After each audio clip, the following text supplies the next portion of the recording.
to the Numb Bills Fan Podcast! Cheers! With your hosts, David Palermo and Adam Deacon.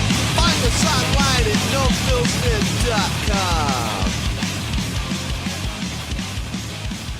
All right, that's a classic intro for a classic reason. I'm your host, David Palermo, with Adam Deacon looking at Dave, me like what's going on, my brother? He looks like he wants to lick me. And so welcome back, Adam Deacon. Hello. We're at Adam's house today. Yeah, what's going on, Dave?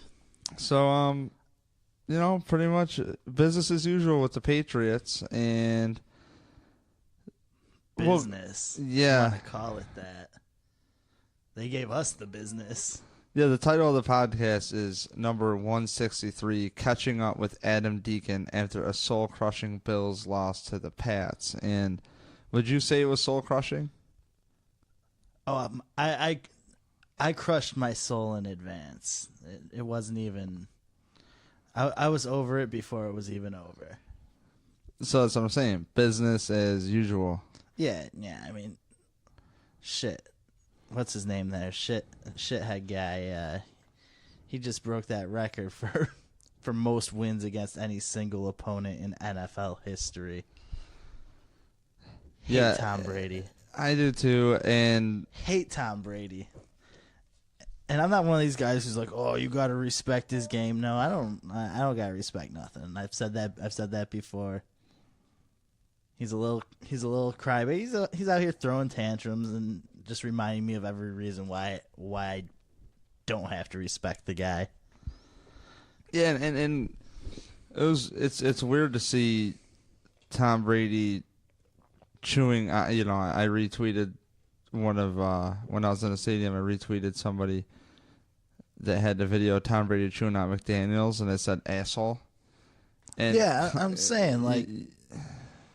You're not setting a good example. Don't talk about class and then showing that on the sideline. What a dick. Like, why? Because he wins? Like, I heard a story that, from Tom McClure was telling me that Tom Brady, allegedly, him and some guys were playing some firefighters in basketball, and he got in this guy's face and said some crap like, come on, we're going to lose to these bums? And it's like, really, dude, you got to get a life. Like, I don't know.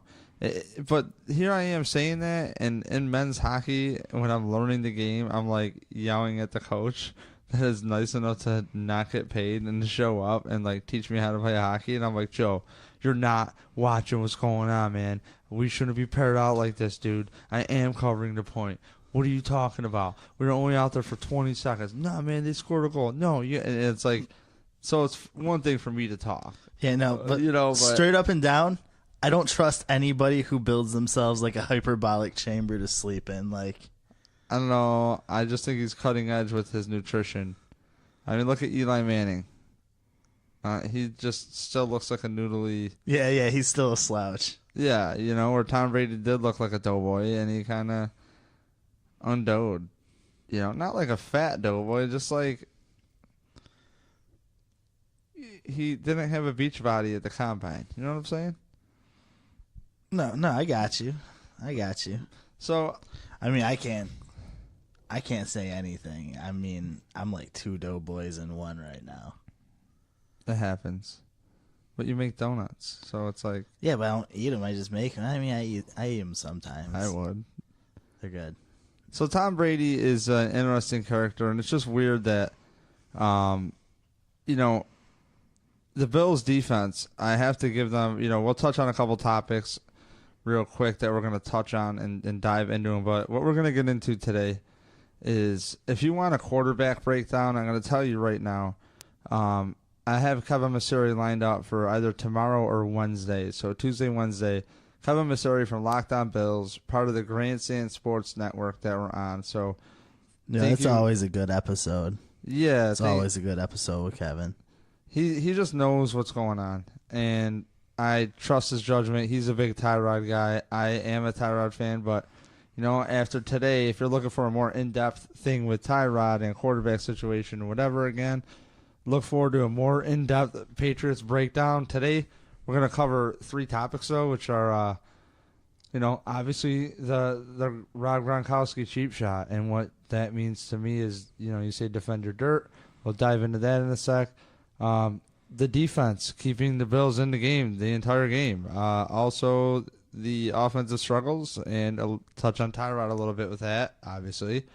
But, don't forget, check out grandstandsportsnetwork.com, and, great podcasts on there that play all around the clock. So please go check out some more sports podcasts. And as always, get on the Locked On Bills and the cover1.net. And hey, draft time is coming. Get on the Cover One podcast. Get to it.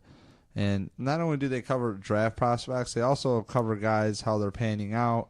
And even recently they talked to Eli Manning. So really check that podcast out as well. And don't forget Punch Drunk Sports podcast, punchdrunksports.com, @punchdrunk. As you know, 3 comedians to do a raw podcast about the Bills. And it should be not about the Bills. Sorry, not about the Bills. That's your podcast, dummy. Yeah, true. About sports. And it's a good time. If you like raw, unfiltered humor, that's really where to go. And they cover UFC. If you're looking for a good in-depth preview about that, they'll always have that covered too. So check them out. Ari Shafiro, Jason Tebow, and Sam Tripoli, the great comedian. So tag along with them. So, all right. So right into it. At the game, about 4 minutes left. And Tre White does whatever.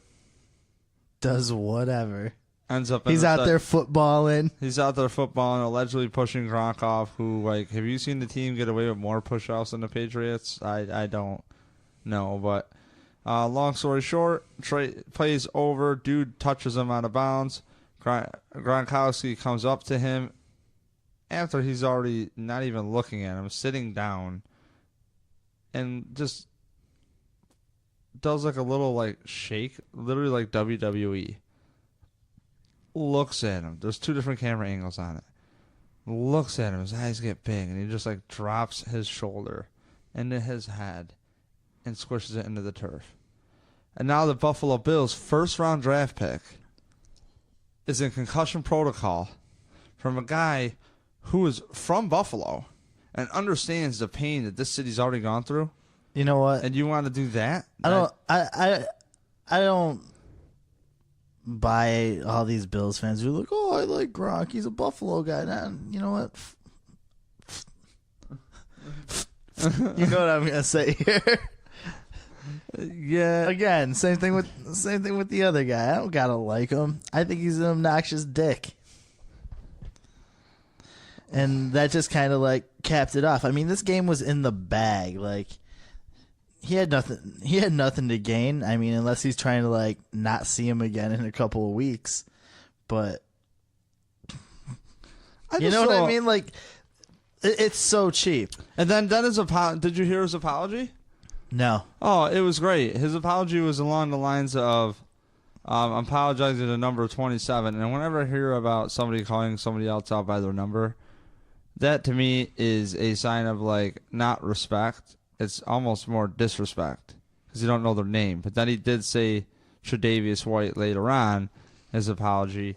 But he mentioned that he was frustrated that he kept getting pushed off of and pushed around by Tre White. And meanwhile, you have a guy that is a gorilla that is known for just boxing guys out. And he's like a Shaquille O'Neal out there in the middle of the field. You just got to throw it to one side. You are not wrapping around him. And he's so strong. And, excuse me, for him to come back and just have a downright cheap shot like that was just incredible because you're too good for that. And I've always personally liked Rob Gronkowski. He's a guy I would probably rage with. That shit is mad unnecessary. But that was uncalled for. Through and through. That's... And the fact that he wasn't kicked out of the game, and I could go down this rabbit hole of refs. I had a podcast over the summer pretty much outlining about the refs, and let me just touch on this, Deeks, for a second. We'll get back to Gronk. And I pretty much said, hey, the refs, you got to watch out for them. And Deacon and I talked about this for years, about the refs just ruining the game. Yeah, man. And I can't tell you, right in front of me, it was the drive, forgot what quarter, it's definitely second half. Jordan Matthews had a ball caught, and it was like 3rd and 1. It was off of a slant, okay? But the drive before that for the Patriots, there were 2 times, I think 3 times, there was like 2 drives that the Patriots had, and on one drive, at least 2 times, I swear they should have measured if they got a first down, and they moved on to the next play. And I was like, that's odd. And I was talking to Scott Campbell and his dad next to me. They're like, man, that's the Bills. It's like they're measuring that. They're doing all this crap, right? So the Pats are getting these spots. Well, Jordan Matthews' spot, 1 yard short, was perfectly marked. So I'm like, okay, well, that can be done. They show the replay. And next thing you know, did you catch the play? I think it was 4th quarter, where it looked like the Bills were trying to match personnel because they thought they were going to kick a field goal, and it was actually they ruled it a first down and moved the chains and caught the Bills like in a mosh. Oh, yeah. And it's like, wait a second. We all thought that was like, you got to look at that. You know what I mean? Yeah. What were your thoughts when that came in? I mean, it was just like you said. They were just kind of like clustering around out. They're all jammed up out there trying to. I'm not really sure how that situation even arose. You know what I mean? I kind of came in when it was just like, yo, what is going on right now? Yeah. Because I was running around like chasing my kid, making food. I was home. I was home watching the game, and I didn't really see what happened there, but yeah, there's no replays in the stadium. They say they have Wi-Fi. I barely get connected, so and it's like, it's a joke, I think, paying all this money to go to these games, and you got 2 broken TVs still. And it's like, hire me. Bring It On Home Inc. I'm fully insured. Comp and liability. I will gladly come to One Bills Drive and fix up your stadium and charge you my $500 to install 2 new TVs, which will take me an hour. So if you want, let me know. My services are available. And guess what? I'll drive from Rochester for free. So anybody who's in control of that department, throw a word in, maybe cut this out and send it in. My email is dave@numbillsfan.com. Thanks. So, besides offering my services to One Bills Drive. Oh, Lord. The refs are asked to do something that is not the Lord's work, and they can't get it right. And I just wish the Bills could just play on a level playing field. When you're going against the Patriots, you need a level playing field. And this is a team that has countlessly got calls and games reffed their way. And at that point, 4 minutes left, you have Gronk coming out and then Brady trying to say some shit. Like, both of you guys, go fuck yourself in that situation, because that's really fucked up that you would even, especially from Tom Brady, where NFL rules have been changed because of Tom Brady, where you couldn't even graze a finger across the mask, and every time Brady gets knocked down, his head is like a wire to the nearest ref, and he knows where the refs are before he gets knocked down, and he looks at them. And you can call it gamesmanship or whatever, but hey, you cannot LeBron and do that. You can't try to act hard after that. It's funny too, because I got the game playing on my laptop right now. It's just playing in the background here, and right now it's that play in the second quarter where he kind of the one that got challenged there, where Brady's dumbass tripped and shot the ball out. And I still think if you're going to say that was an incomplete pass, that's intentional grounding all day. All day. And Brady doesn't get that intentional grounding. He doesn't get that. I don't understand it. Because who is he throwing that to? The defender's foot? Like, I mean, come on.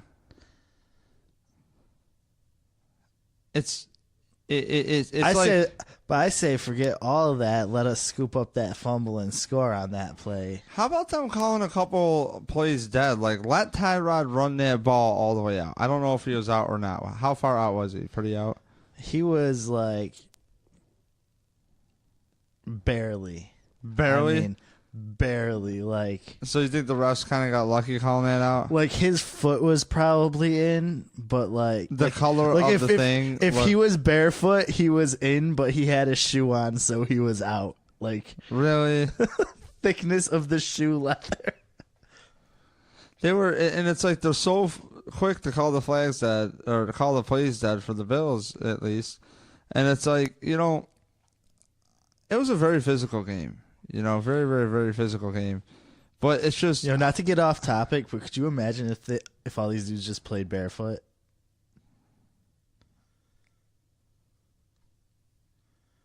could you imagine toes getting stuck in face masks? Oh God, brutal! It would be such a brutal game.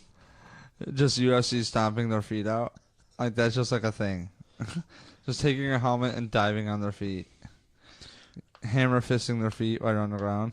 Oh my God! Biting toes under the fumble. You know, some of these linemen probably have really fucking sketchy feet.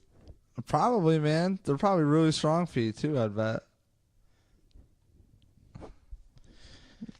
So off topic. Back to Gronk, though. Just uncalled for, and for the refs not to kick him out of the game, it's like, how do you justify that to me? You're a league all about this head injury bullshit, and you don't even kick him out of the game. And then for the Bills players not to do something, like, you know what? I really do commend them, but not for nothing. If Jerry Hughes is going to get some garbage flag, Micah Hyde is going to get some garbage personal foul flag where Micah Hyde explained it that number 80, Amendola, came up to him and shoved him after the Gronk thing or something like that, or during, and he shoved him back. And it's like, how do 2 personal foul penalties negate one Bills penalty? And if that's the case and that's the rule, is that something that's coached in? Is that like a tweak in the rule book? Like, okay, here's a personal foul penalty, get another one, and they'll retaliate, and it should offset them. That shouldn't offset. And then there's a flag that does stand against Jerry Hughes for what happened there. Did it show what happened with Jerry Hughes? It just looks like he said something to the ref. And they were so quick again to throw another 15-yard flag. And it's like, you know, Jerry, message to you. You might as well go out there and just fuck someone's day up if you're going to get 15 yards. Like, really. Go, you know, knock he him probably out. walked past the ref and said, yo, this is fucking bullshit, or something along those lines. And that, yeah, I mean, don't get me started on this, though, because, Go back to Jamie Tilbury. You said it. I mean, Jamie Tilbury, you're the one to tell me that Jamie Tilbury got kicked out of the Bills game for throwing a beer on Mark Ingram. Yeah.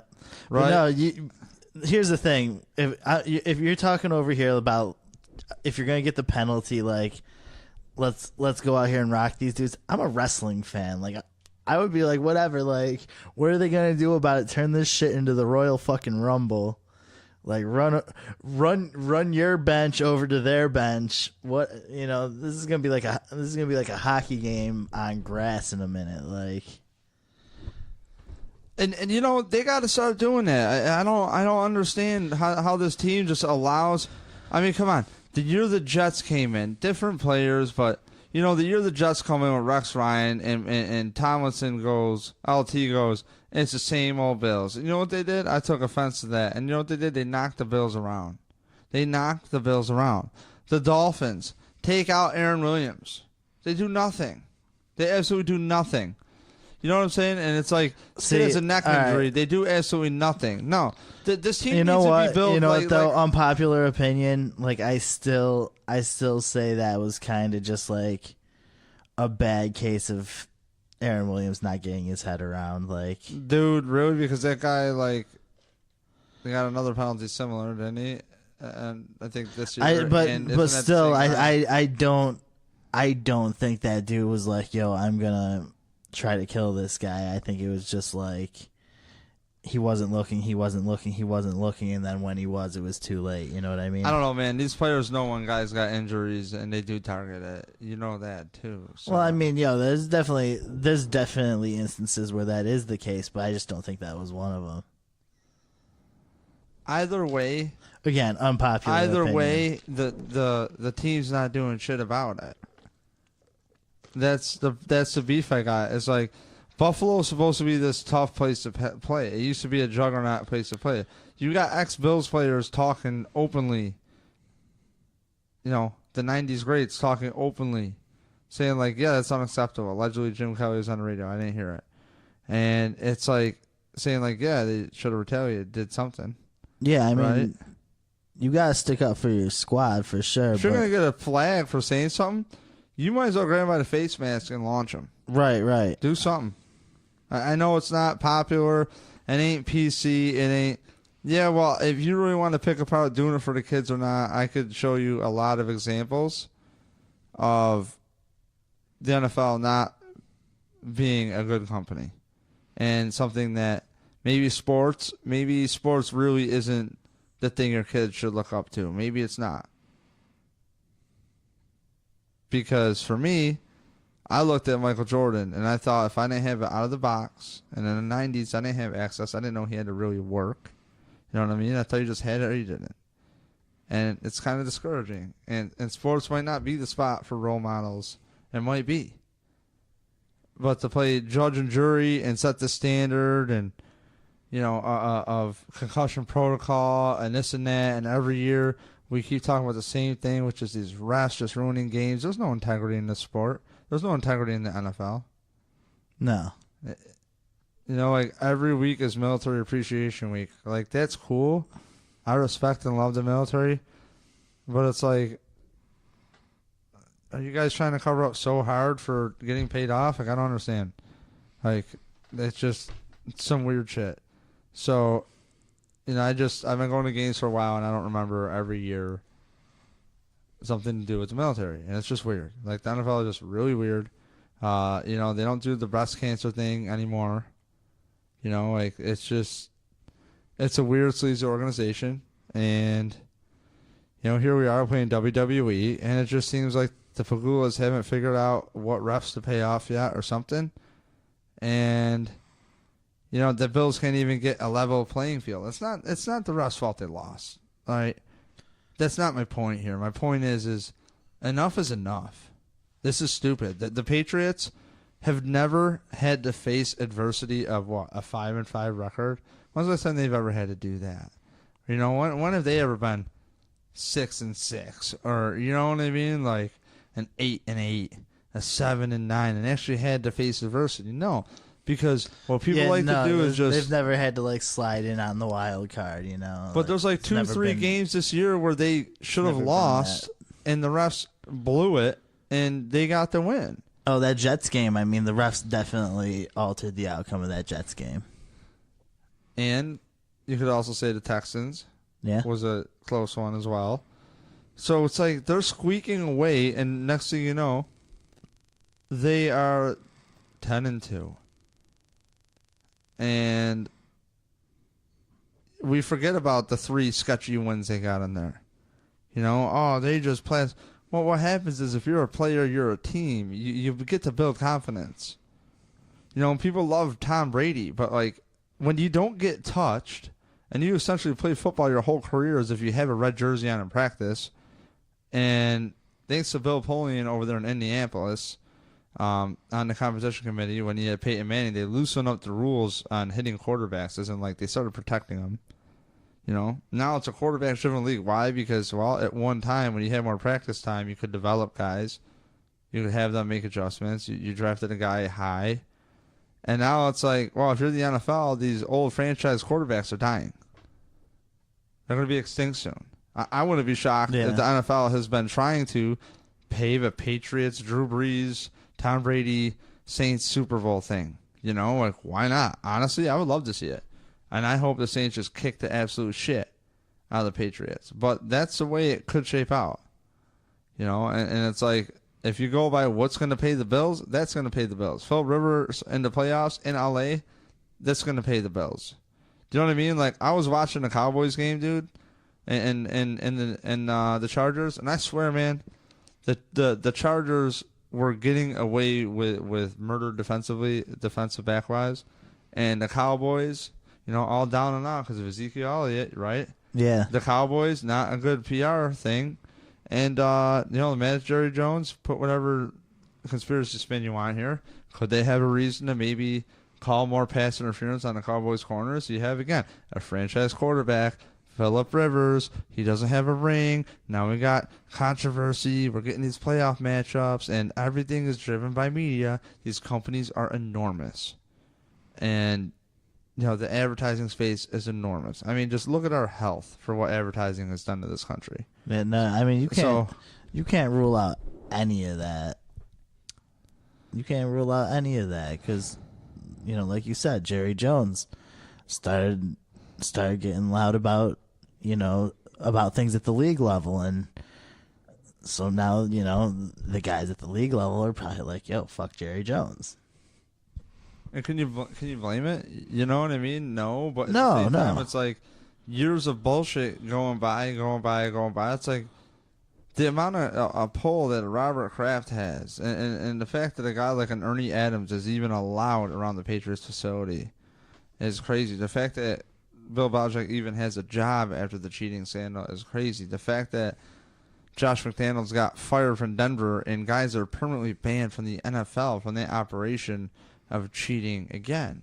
Mm-hmm. And, you have a guy who's an assistant defensive backs coach, has no offensive football knowledge. He is now the offensive coordinator. And it's like, it's just weird. But nonetheless, the Bills can't get out of their own damn way. So let's dive in. The defense kept the Bills into the game, I got to say. 23 points to Tom Brady, Gronkowski. I have liked Amendola since he was with the Rams. Just got to know him through fantasy football. But, what were your thoughts defensively on the game, Deeks? I mean, first half, you couldn't have asked for any better. You know what I mean? 9-3. Yeah. 9 points. I was loving that. I got Gronkowski in fantasy, so I was loving those 9 points. I didn't have Rex Burkhead, so I don't know. Yeah, I had him too. He decided to break out today. I had yesterday. him too, and I had Gronk. Not gonna lie. So you had like a 200-point day. Yeah, no, I had a great day in fantasy. I'm still in last place though. But I beat the first place team this week. I still owe money to the league. Yeah. It's like It's about time for me to pay up here. yeah. I took a beating. So defensively, they cut the Bills off. They cut the Bills in it. Yeah, no, definitely. They definitely did, but you gotta score points. And we just didn't score the damn points. I really like the it's going to get in the offensive side of the ball, but this will actually lead there too. I really like what the coaching staff did, and I've been ripping the coaching staff for a few weeks. And Well, they've done a lot of questionable shit. But I know where you're going with, ooh, that Kyle Williams sack just popped up. yeah, it's great with the butt on the face. Yeah, that was Yeah, it's mint. Kyle Williams, good that job. was a great bud. play. So the coaching staff, first drive. Let's get to the offensive side of the ball. Touch on it. Offense didn't produce 3 points. Okay, you got the story. Tyrod Taylor for like 60 yards passing. He had like 97 or 87 total yards or something offensively if you include 30-something yards rushing. Look, I'm a big... You can almost put me as a Tyrod apologist. And Deacon has been hyped on Tyrod since he came to the Bills. Oh, yeah. But there comes a point where you do start that stat line and scratch your head really hard. Could he have? Well, watching the game in person, I didn't know Tyrod Taylor had an injured knee at all. Like, at all. Until I was driving home and listening to the post-game show with Chope and Bulldog. And I even missed the presser. So, I didn't know he had a hurt knee, which explains why he maybe threw that pick instead of rolling right. Yeah. In the first drive, because that first opening drive for the Bills was so impressive. Like, Rick Dennison, kudos, buddy. great combination of run and pass. 5 wide a lot, empty sets. I've been talking about Tyrod Taylor and the shotgun again for a long time. And, I mean, guys, yeah, I hope that's really the only like kudos he's getting here, though, because, I mean, this team scored 3 points. Look, the Joe Webb stuff was nice. Let's stay with the positives. The Joe Webb stuff was nice. Like to see those wrinkles there. Nate Peterman calling him to do fades. Granted, it was on blitzes, you know. Calling a couple fades on Stephon Gilmore were, you know, 3rd and 1. You have your Hall of Fame running back coming off the field. I mean, you know, we talk about mismatches in football all the time, and that guy is a guy that they pay attention to. Even for a nanosecond, you free somebody up. Maybe somebody slips on a misdirection. Like, you are dictating. You are the offense. You dictate. You hear about these good coaches, they dictate. But what do the Bills do? They tend to get untimely penalties, which with the refs, you could say is debatable. And the reason I don't crush Tyrod, I'm just going to touch on this loosely, Deke. The reason I really can't crush Tyrod is there's a lot of times where this team will get a stupid fucking penalty, and they're like 1st and 20 now. Now they're 1st and 15. And whether that's a justified call or not, now you have to throw. And yes, he needs to overcome that. But the Bills, if everything is situational football, you people want to pat Belichick on the back, it's situational football. Well, here's the situation. Look at the situation the Bills get penalties, and look at the situation a team, say, the Patriots get penalties. And when you look at the box score, the penalty yards all add up because guys like Bill Belichick know that people are just going to look at the box scores. They're going to look at the general numbers. Why do you think he puts up points at the end of games? That's a really just mess with analytics. And if you're Bill Belichick and you're great at game planning, it's very easy to think, what would really fuck up my game planning right now? Oh, if teams did this. So what's he do? He does that. And guess what? Your players will want to pad their stats. Why not? You're also getting more reps. And he gets criticized for, you know, trying different things on defense, looks that you've never seen. At the same time, that's good because you actually get to try them out. So he's very efficient with the time he has with his players. Couple that with a quarterback who doesn't get touched, and you're doing a lot of damage, you know. So, I guess as far as my original point, I really don't remember. I just like went full circle.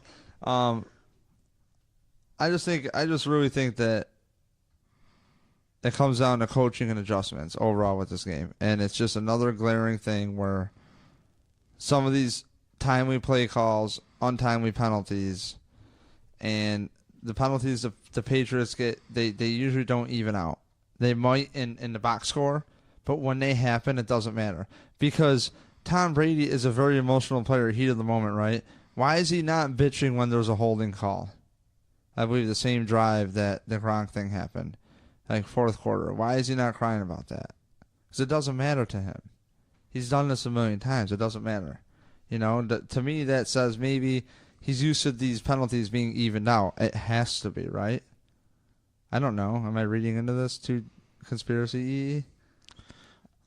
Not that. Yeah, I mean, maybe, but it's not weird that the dude who's willing to rip his coach up and down and is willing to defend Gronk on a dude doing something awfully cheap, he's not going to get, the same guy isn't going to get mad over a holding call, ain't going to get in this offensive lineman's face like he has done before, ain't going to yell at a ref like he has done before or pout. Come on, man. That's just like the weird part. It's like, oh, Tommy has no problem with it. Like, I don't know. Maybe I'm reading into nothing. You know? Nah, I don't know, man.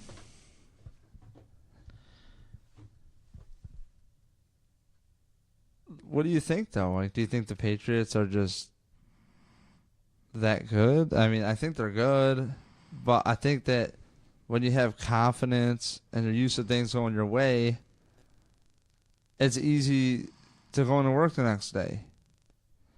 You know what I mean? It's easy to care. And for a Bills team, like, man, talk about facing adversity. You have Gronkowski doing his thing, not only killing you, But I want to know what this means for the next time the team matches up, because the team can't show to make good adjustments at halftime. It seems like every half this team goes into is like, all right, guys, let's go on and keep doing what we're doing, and we'll keep building on what we're doing here, which can work. That could work. But some of the coaching decisions, again, offensively, specifically, come to bite the Bills in the ass in untimely ways. It seems like the gadget plays tend to be an abomination. But sometimes they work. Like the Joe Webb you were talking about, the DeVaris Cadet. That play's actually on my screen right now. Oh my God, it's so close. I mean, and if he would have caught that ball, that was in. If he would have caught that ball, that could have changed the entire momentum of the game. Scott going to halftime with a little lead, maybe. Scott Campbell said it next going to me. 7-6 instead of 9-3, whatever. Momentum. I don't really buy it, but I mean, I buy it. I think there's a thing to I'm confidence. buying. I think there's a thing to confidence, which is I think what momentum can bring you. Well, no, that's exactly what that's exactly what they're talking about. You get on a roll mentally, and it's all confidence. That's all it is. Do you think the coaches did enough to win the game? Do you think it came down to Tyrod Taylor? Like when you're watching the game, and I'm not trying to defend him or praise him, but when you're watching the game, are you like, okay, this is a situation where that's on coaching, or is we it on need the more from that position? Period. And I'm not trying to poo-poo on Tyrod, but we just need more from that position. It's a hard pill to swallow for me, man. The quarterback needs to produce more. We have no points to speak of. I mean, again, when it comes down to the box score, it needs to be better than that. It needs to be better. And what kills me too is you got these running backs running really well. I mean, LaShawn McCoy, hats off to him for just gaming. Had an Instagram post of my little McCoy jersey folded up on my dresser, and I leave it there every day. And it's a little McCoy flag. Yeah, laugh it up. I'm 33. I know. But it's really a pleasure to watch him work. And got to give a shout out to an offensive lineman, Deion Dawkins, just absolutely mauling dudes at the left tackle spot yesterday. Deion Dawkins is a real deal. That's a very good draft pick. Yeah, he looks good out there. I mean, there's definitely times where the fact that he's a rookie shows, but solid pick. I'm liking the potential there, and not even just the potential. He's producing, and I'm not saying he's not. But again, he's young and he's gonna get better. I think the ceiling's high with that guy. I just still don't know what to think because I don't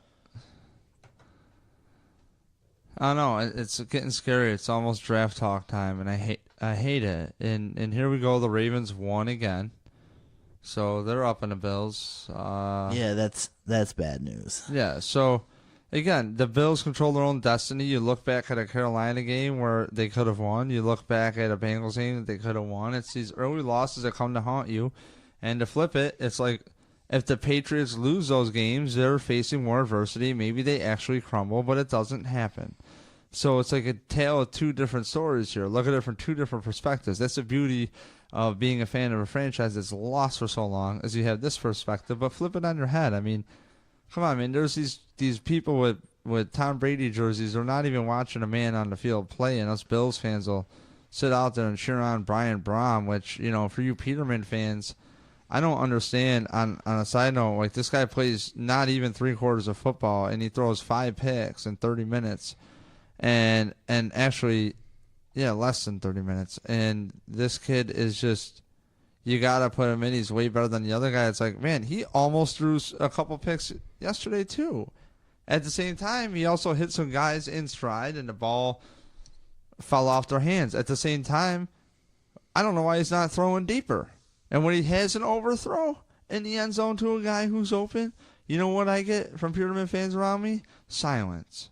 If that was Tyrod, oh my God, he fucking sucks. Oh my God. And it's like, again, objective lens here. We saw what it's either yes or no. And Buffalo fans are yes or no with the quarterback. They don't want to look or remember that this offensive line played a lot better last year. They played a lot better the year before that. They played better the year before that, and the year before that, and the year before that, and the year before that.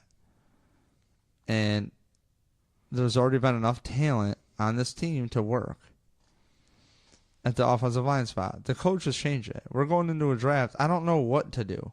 I really don't know what to do. Rico cannot be here next year. He just can't. It's not going to work. If he came here, I would probably not go to the games. You have to get rid of the offensive line coach, hands down. Does not know how to evaluate talent. Hands down. It's not working. And I'm not a player on the team. If I want to find out some stuff, there's a couple contacts we can go through and find out some things. But it ain't my place to ask and then air it out. But these players aren't stupid. They ain't robots. No, and I agree with you on the offensive line coach thing, man. Like, there's got to be a point here where one of these guys, has been like, listen, man, it's not working the way it worked the last couple of years. Like, we're doing it wrong, you know? You're asking us to do stuff that isn't working. It's had to have come up. No, the run game has come to fruition a little bit. Yeah, no, it's come around, but still, it's not where it was. They're quietly climbing the rankings. This team was 10th in scoring last season. I mean, that's the thing. 10th. Last year's offense at 27 points. People forget that Tyrod Taylor was a quarterback of that. And this game is a game of matchups. And what do? You trade away the matchups in Sammy Watkins and Darius, whether they're playing like shit or not. Them out on the field is a matchup nightmare. And I just can't, who do I give credit to in this draft? Whaley? It ain't Brandon Bean. He hasn't picked anybody yet. But am I stoked on a new regime and a new look at things? Sure, why not? I don't have a choice. But I'll give them the benefit of the doubt. I'm riding with it. From all accounts, Carolina, some people say, has had good drafts. And they like it. So, look, I'm stoked on Calvin Benjamin. But Justin Bill's luck, it's like, man, I hate to say it, but it seems like players come here and their careers die. And it's like, we would shit on people for saying that. Why don't you have some hope? And this and that. And here I am turning into the damn salty reporter guy. It's like, damn, this is old. Here we go again. Yeah, if you keep it up, they're going to hire you to write for the newspaper. We can negotiate something. So, I don't know, Deacon, anything else in your life going on? How's the message board going? You still up with the Bills Mafia? You doing your thing over there? Yeah. Still rocking with those guys. Still moderating? In moderation. I have been so late to the games. We've been leaving Rochester at 9:30.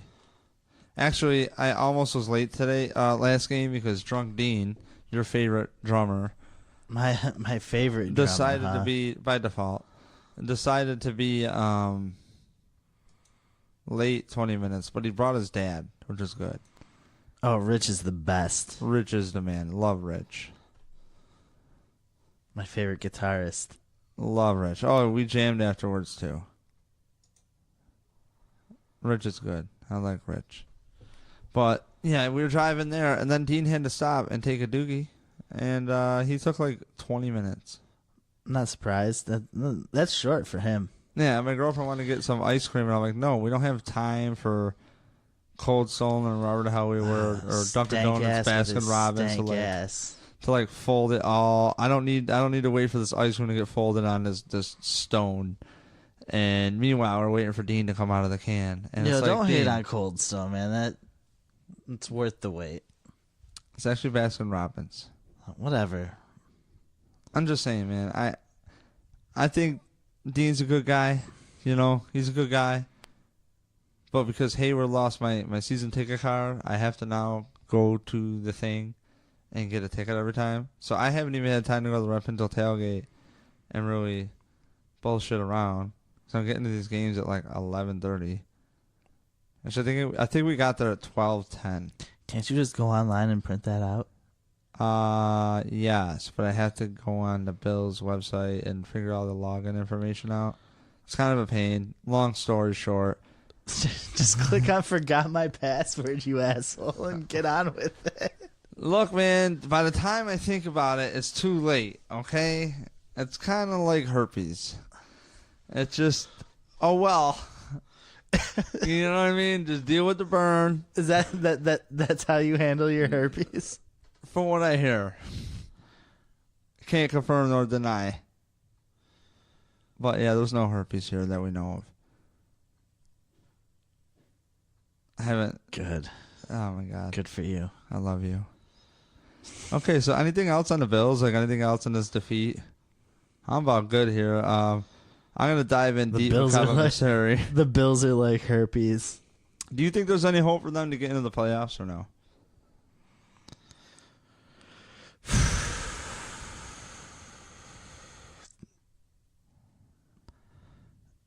It's gonna mean some other teams fucking up real bad. Right? Right? That's what it's gonna come down to. I'm just figuring. Like, I'm looking at like maybe sliding in at 9-7, but like look, the Bills that's can a really. stretch. The Bills can I mean, really. it's not that much of a stretch, but it's a stretch. Like it's coming down to scenarios now. You know what I mean? Look, if they can get to 9-7, I will be really stoked. I mean, I think both Dolphins games are very winnable. The Colts game is definitely very winnable. You think so? But we had to score more than 3 goddamn points to do it. Yeah, I kind of agree. I agree to agree. This Bills team is making me lose my hair. I think my hair is getting It's thinner. falling out in chunks. All right, I think I'm done here. So it was great talking about the Bills with you, Deeks, catching up. As always, another untimely Patriots loss. You know, I hate to say it like that, but you know, the Bills got to get past that team at some point. I'm on the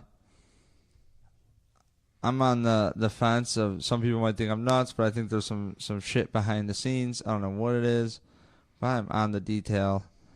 So, as always, Deacon, thank you. Where can we find you on the interwebs? Follow me on Twitter at AdamTheBillsFan. Instagram, too? Yeah, if you want to. It's just pictures of my kid and food. But, sure. Do it. All right, well, I'm your host, David Palermo, and it's been Numb Bills Fan Podcast number 163. Catching up with Adam Deacon after a soul-crushing Bills loss to the Pats, and on behalf of Grandstand Sports Network and PunchdrunkSports.com. See ya. Smell you later, nerds.